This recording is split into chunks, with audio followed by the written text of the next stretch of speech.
jeneng kita bisa tekan ana ing Kahyangan Sunyaluri. Wah, nggih pukulun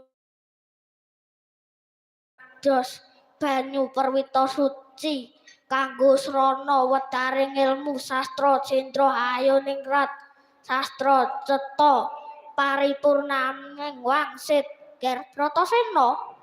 Kalamun jeneng kita kepengin wedaring ilmu kasampurnan kuwi ana syarat lan saranane. Wah, pitumbasanipun menapa pukulun? Jeneng kita kudu lumebu ana ing garba ulun.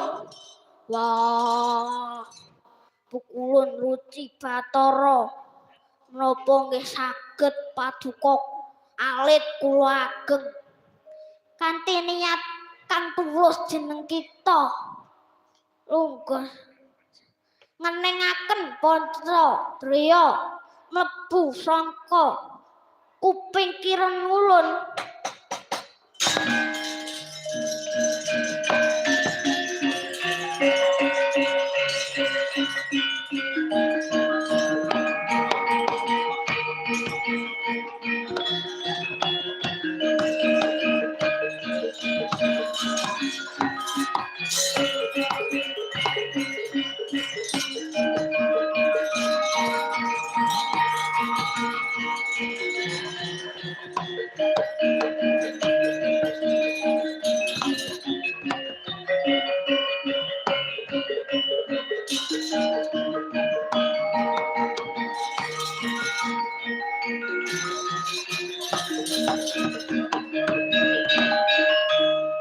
Wah, menika kawontenanipun kok benten beda piye, Ger?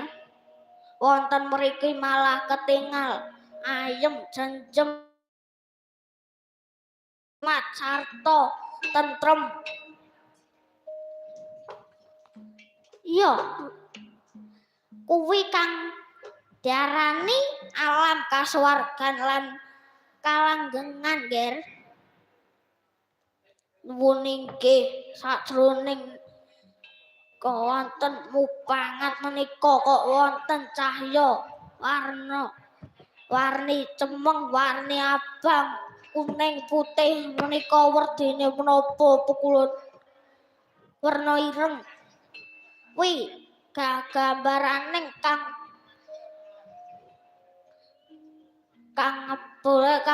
lan gedhe tegese tekad kang gedhe sing ora bisa dikalahake apa wae.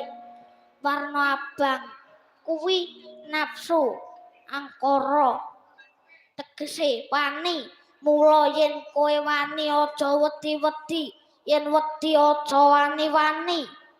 Warna kuning keindahan utawa kadonyan tegese menungsa yen kesemarang kaindahan lan kadonyan ning donya temune bakal cilaka ing alam kalanggengan. Putih resik utawa suci tegese resik kuwi durung karuan suci nanging yen suci mesti temune resik. Wah, mekaten pukulun. Ya, Ger.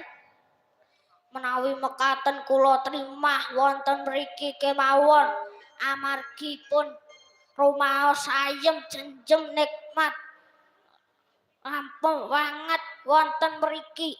Aja, Ger.